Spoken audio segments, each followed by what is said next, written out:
നമസ്കാരം. എല്ലാ പ്രേക്ഷകർക്കും പുതിയ വീഡിയോയിലേക്ക് സ്വാഗതം. ഇന്നത്തെ വിഷയം ഒബീസിറ്റി അല്ലെങ്കിൽ അമിതവണ്ണം എന്നൊരു ജീവിതശൈലി രോഗത്തെ പറ്റിയാണ്.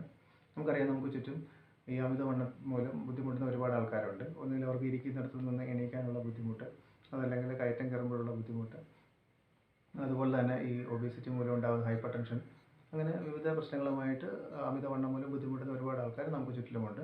അതുപോലെ തന്നെ ഇതിൻ്റെ ഒരു ലേറ്റസ്റ്റ് സ്റ്റേജിൽ ഹൃദ്രോഗങ്ങളോ അതല്ലെങ്കിൽ ക്യാൻസറോ അതല്ലെങ്കിൽ സ്ട്രോക്ക് ഉൾപ്പെടെയുള്ള കാര്യങ്ങളുണ്ടാകാനുള്ള സാധ്യതയും ഇത്തരക്കാർക്കുണ്ടെന്ന് പഠനങ്ങൾ പറയുന്നുണ്ട്. അപ്പോൾ നമുക്ക് ഇനി ഈ ഒബീസിറ്റി എന്താണെന്നുള്ളതെന്ന് പരിശോധിക്കാം. ശരീരത്തിൽ അനിയന്ത്രിതമായി കൊഴുപ്പ് അടിച്ചുകൂടുന്ന കൊഴുപ്പിൻ്റെ മെറ്റബോളിസത്തിലുള്ള ഒരു തകരാറാണ് അമിതവണ്ണത്തിന് കാരണമായിട്ടുള്ളത്.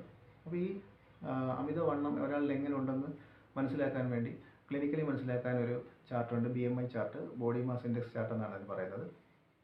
അപ്പോൾ ഒരാളുടെ ഉയരവും ശരീരഭാരവും കാൽക്കുലേറ്റ് ചെയ്തിട്ട് ഒരു വാല്യൂ കണ്ടെത്തും. ആ വാല്യൂ ഒരു നിശ്ചിത ഇതിൽ കൂടുതലാണെങ്കിൽ അതിൽ വണ്ണം ഓവർ വെയിറ്റ് ആണെന്നൊക്കെയുള്ള അസസ് ചെയ്യും. അപ്പോൾ അത് പ്രധാനമായിട്ടും ഒരു 18 മുതൽ 25 വരെയാണ് വാല്യൂ ഉള്ളതെങ്കിൽ നോർമലായിട്ടുള്ള വെയിറ്റ് ആണ്. 18 താഴോട്ട് പോവുകയാണെങ്കിൽ അണ്ടർ വെയിറ്റ് ആണ്. അതേപോലെ തന്നെ 25 മുതൽ 30 വരെയാണെങ്കിൽ ഓവർ വെയിറ്റ് ആയിട്ട് കണക്കാക്കും. 30-ന് മുകളിലോട്ട് ഒബേസിറ്റി ആയിട്ട് കണക്കാക്കും. അത് തന്നെ first degree, first grade, second grade, third grade എന്ന് 3 ഗ്രേഡായിട്ട് തിരിച്ചിട്ടുണ്ട്. ഫസ്റ്റ് ഗ്രേഡിൽ 30 മുതൽ 35 മുതലും, സെക്കൻഡ് 35 മുതൽ 40 വരെ, തേർഡ് ഗ്രേഡിൽ 40-ന് മുകളിലോട്ടും ഒക്കെ അളവുകളാണ് ഉള്ളത്.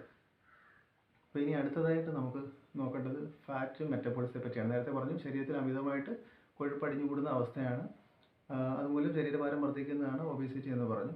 അപ്പം ഇനി നമുക്ക് അടുത്ത് നോക്കേണ്ട ഈ ഫാറ്റിൻ്റെ മെറ്റബോളിസത്തെ പറ്റിയാണ് നോക്കാനുള്ളത്. അപ്പോൾ പ്രധാനമായിട്ടും ഫാറ്റ് മെറ്റബോളിസം അല്ലെങ്കിൽ ഫാറ്റ് സ്റ്റോറേജിനെ നിയന്ത്രിക്കുന്ന ഈ ആഡിപ്പോസ് ടിഷ്യൂവിൽ നിന്നുണ്ടാകുന്ന ഒരു ഹോർമോണാണ് ലെപ്റ്റിൻ എന്നൊരു ഹോർമോണാണ്. ഈ ലെപ്റ്റിൻ എന്ന ഹോർമോൺ ഫാറ്റ് സ്റ്റോറേജ് കൂടുന്തോറും ഇതിൻ്റെ അളവും കൂടിക്കൊണ്ടിരിക്കും. ഇത് ബ്രെയിനിൽ സിഗ്നൽ കൊടുക്കും.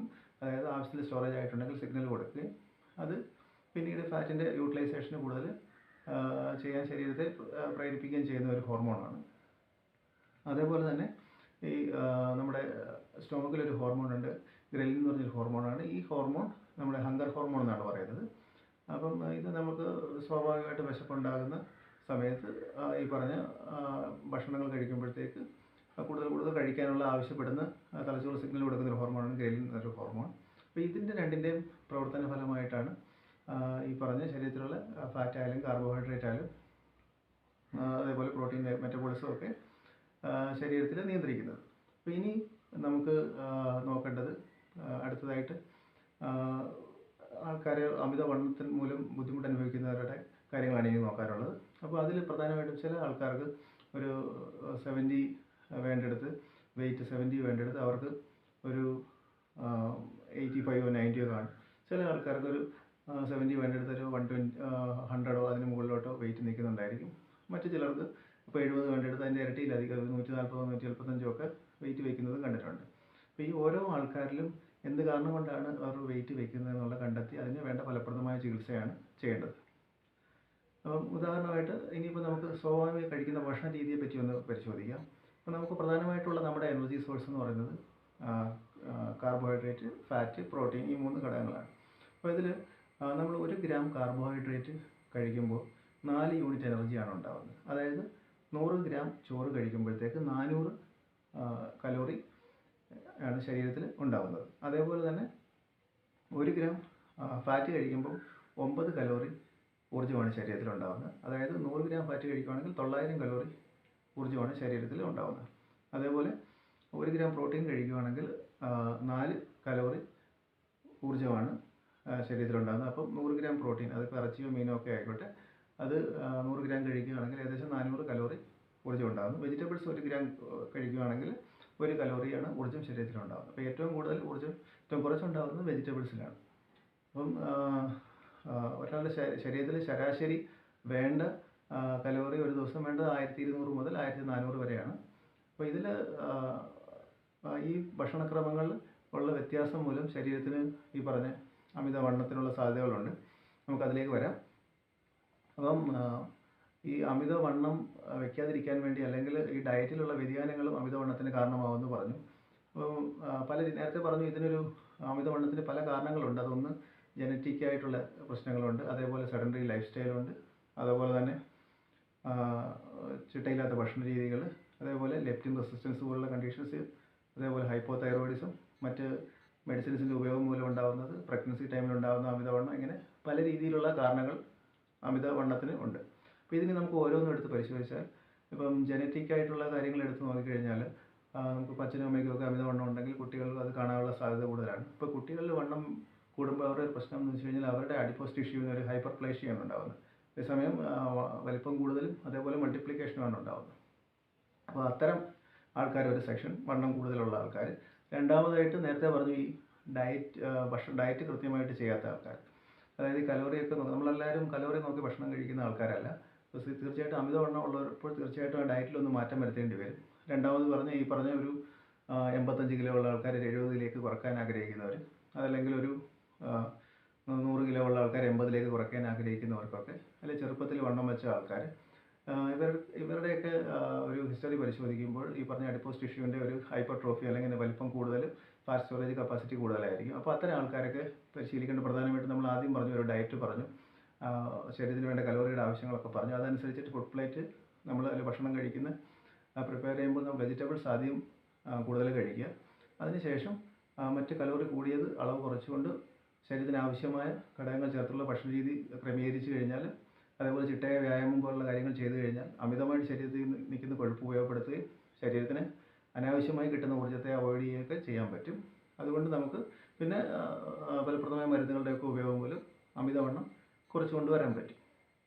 അപ്പോൾ ഈ പറഞ്ഞത് നേരത്തെ പറഞ്ഞ ഒരു 10-15 കിലോ ഒക്കെ കൂടുതൽ നിൽക്കുന്ന ആൾക്കാരുടെ കാര്യമാണ്. ഇനി അടുത്തത് പറയുന്ന ലെപ്റ്റിൻ റെസിസ്റ്റൻസ് പോലുള്ള കണ്ടീഷൻസ് ആണ്. അപ്പോൾ ഈ ലെപ്റ്റിൻ റെസിസ്റ്റൻസ് നേരത്തെ പറഞ്ഞു, ലെപ്റ്റിൻ എന്നൊരു ഹോർമോണാണ്. അതിൻ്റെ അളവ് കുറയുമ്പോഴാണ് ശരീരത്തിലെ ഫാറ്റ് സ്റ്റോറേജ് കൂടിക്കൊണ്ടിരിക്കുന്നത്. അപ്പോൾ ഇതിൻ്റെ അളവ് കൂടുമ്പോൾ ശരീരത്തിൽ ആൾറെഡി നിറഞ്ഞു എന്നുള്ള സിഗ്നൽ ചെല്ലുകയും അത് പിന്നീട് ഈ പറഞ്ഞ കൊഴുപ്പിൻ്റെ അമിതമായിട്ടുള്ള ഇൻടേക്കിനെ കുറയ്ക്കുകയും ചെയ്യുകയാണ് ചെയ്യുന്നത്. അപ്പോൾ അത്തരം ആൾക്കാരിലാണ് ഈ പറഞ്ഞ 70 കിലോ വേണ്ടെടുത്ത് 140 കിലോ ഒക്കെ വെയിറ്റ് വരുന്നത്. അമിതമായ ശരീരഭാരം വയ്ക്കുന്നതൊക്കെ അത്തരം ആൾക്കാരിലാണ് ഈ ലെപ്റ്റിൻ റെസിസ്റ്റൻസ് കാരണം. അതിന് ഇൻസുലിൻ റെസിസ്റ്റൻസ് ഒരു പ്രധാന ഘടകമാണ്. അപ്പോൾ അത്തരക്കാർക്കുള്ള ചികിത്സയിലേക്ക് വരുമ്പോൾ ആയുർവേദത്തിൽ പറഞ്ഞിരിക്കുന്ന കൺസെപ്റ്റ് ഒരു മേധോ ധാതുവാഗ്നി മാന്ദ്യം എന്നൊരു കൺസെപ്റ്റാണ് പറഞ്ഞിരിക്കുന്നത്. അപ്പം ഈ മേധോ ധാതുവാഗ്നി മാന്ദ്യത്തിനുള്ള ചികിത്സകളായിട്ട് പറഞ്ഞിരിക്കുന്നത് പഞ്ചകർമ്മ ചികിത്സകളാണ്, ശോധന ചികിത്സകൾ, പ്രത്യേകിച്ച് വിരചനം പോലുള്ള ശോധന ചികിത്സകൾ. അതോടൊപ്പം തന്നെ ഈ കഫ മേധോ ധാതുവിനെ കുറയ്ക്കുന്ന മരുന്നുകളുടെ പ്രയോഗങ്ങൾ, ഉഷ്ണവും തീക്ഷ്ണമായിട്ടുള്ള മരുന്നുകളുടെ പ്രയോഗങ്ങളൊക്കെ പറയുന്നുണ്ട്. അപ്പോൾ അത്തരം മരുന്നുകളുടെ പ്രയോഗം ഒക്കെയാണ് പ്രധാനമായിട്ടും പറഞ്ഞിരിക്കുന്നത്. അപ്പോൾ അത് കറക്റ്റ് ചെയ്യപ്പെടുക. അപ്പോൾ അത്രയും ഇരട്ടി ഇപ്പോൾ ശരീരഭാരമൊക്കെ ഉള്ള ആൾക്കാർക്ക് അത്തരം ചികിത്സാ രീതികൾ പ്രധാനമായിട്ടും ആവശ്യമായിട്ട് വരും. അതേപോലെ തന്നെ വേറൊരു പ്രശ്നമാണ്, ഇപ്പോൾ നമ്മൾ ഈ 3 സെക്ഷൻ ആൾക്കാരുടെ കാര്യം പറഞ്ഞു, ജനറ്റിക് ആയിട്ടുള്ളത്, അതല്ലെങ്കിൽ സെഡൻറ്ററി ലൈഫ് സ്റ്റൈൽ ഉള്ളവരുടെ വെയിറ്റ് കുറയ്ക്കുന്ന കാര്യം പറഞ്ഞു, അതേപോലെ തന്നെ ഈ പറഞ്ഞ ലെപ്റ്റിൻ റെസിസ്റ്റൻസിൻ്റെ കാര്യം പറഞ്ഞു. ഇത്തരം ഈ 3 ആൾക്കാർക്ക്, പ്രത്യേകിച്ച് ആദ്യം പറഞ്ഞ 2 കാറ്റഗറി ആൾക്കാർക്ക് വീണ്ടും ഒരു 3 മാസം കഴിയുമ്പോഴത്തേക്ക് അല്ലെങ്കിൽ 6 മാസം കഴിയുമ്പോഴത്തേക്ക് ശരീരഭാരം കുറച്ചതിന് ശേഷം വീണ്ടും അവർക്ക് വെയിറ്റ് വയ്ക്കുന്നതായിട്ട് പല ആൾക്കാരും പരാതി പറയുന്നുണ്ട്. അപ്പോൾ അത്തരം ആൾക്കാർ, അതേപോലെ തന്നെ ഈ ലെപ്റ്റിൻ റെസിസ്റ്റൻസ് ഉള്ള ആൾക്കാർ, ഇവർക്കെല്ലാം വീണ്ടും ശരീരഭാരം ഒരു പ്രാവശ്യം കുറഞ്ഞതിന് ശേഷം വീണ്ടും ശരീരഭാരം വയ്ക്കുന്നുണ്ടെങ്കിൽ അവർക്കൊരു ഒബേസിറ്റി റിവേഴ്സൽ ട്രീറ്റ്മെൻറ്റാണ് ആവശ്യമായിട്ട് വരും. അപ്പോൾ അവർക്ക് പ്രധാനമായിട്ട് ശ്രദ്ധിക്കേണ്ട ഒരു കാര്യം അവരുടെ സ്ലീപ്പ് സൈക്കിൾ കറക്റ്റ് ചെയ്യേണ്ടി വരും. പ്രധാനമായിട്ടും ആയുർവേദത്തിൽ പ്രധാനമായിട്ടും പറഞ്ഞിരിക്കുന്ന ഈ ഒബേസിറ്റിയെ പറഞ്ഞിരിക്കുന്ന ഒരു ചാപ്റ്ററുണ്ട്, അഷ്ടോനിന്ദിത അധ്യായം എന്ന് പറഞ്ഞിട്ടൊരു ചാപ്റ്റർ പറയുന്നുണ്ട്. അപ്പോൾ അതിൽ അതിസ്ഥൗല്യത്തെ പറഞ്ഞ ശേഷം നിദ്രയെ പറ്റിയാണ് പിന്നീട് പ്രതിപാദിച്ചിരിക്കുന്നത്. അതായത് ഒരു പ്രാവശ്യം വെയിറ്റ് കുറച്ചാലും പിന്നീട് അവർക്ക് വെയിറ്റ് കൂടാനുള്ള കാരണം അവരുടെ സ്ലീപ്പ് സൈക്കിൾ കറക്റ്റ് ചെയ്യാത്തതുകൊണ്ടാണ് പ്രധാനമായിട്ടും പറഞ്ഞിരിക്കുന്നത്. അപ്പം ഈ പറഞ്ഞ ഒരു ആയുർവേദത്തിലുള്ള ഒരു ഒബേസിറ്റി റിവേഴ്സൽ ട്രീറ്റ്മെൻറ്റിൽ, എസ്പെഷ്യലി ലെപ്റ്റിൻ റെസിസ്റ്റൻസ് പോലുള്ള കണ്ടീഷൻസിൽ പ്രധാനമായിട്ടും ചെയ്യേണ്ടത് ഈ പറഞ്ഞ പഞ്ചകർമ്മ ചികിത്സകളൊക്കെ ചെയ്ത് മേധോ ധാതുവാഗ്നി മാന്ദ്യം കുറയ്ക്കുക, അതുപോലെ തന്നെ ഡയറ്റ് ഫുഡ് പ്ലേറ്റ് കറക്റ്റ് ചെയ്യുക, ആവശ്യത്തിന് കലോറി കറക്റ്റ് ചെയ്തുള്ള ഭക്ഷണം കഴിക്കുക, അതോടൊപ്പം സ്ലീപ്പ് സൈക്കിൾ കറക്റ്റ് ചെയ്യുക. ഇതൊക്കെയാണ് പ്രധാനമായിട്ടും ഒബേസിറ്റിയിൽ ആയുർവേദത്തിൽ പറഞ്ഞിരിക്കുന്ന ചികിത്സകൾ. അപ്പം ഇതൊക്കെയാണ് ആയുർവേദത്തിലെ ചികിത്സകളെന്ന് പൊതുജനത്തിൻ്റെ അറിവിലേക്കാണ് ഞാൻ ഈ വീഡിയോ ചെയ്തത്. നന്ദി, നമസ്കാരം.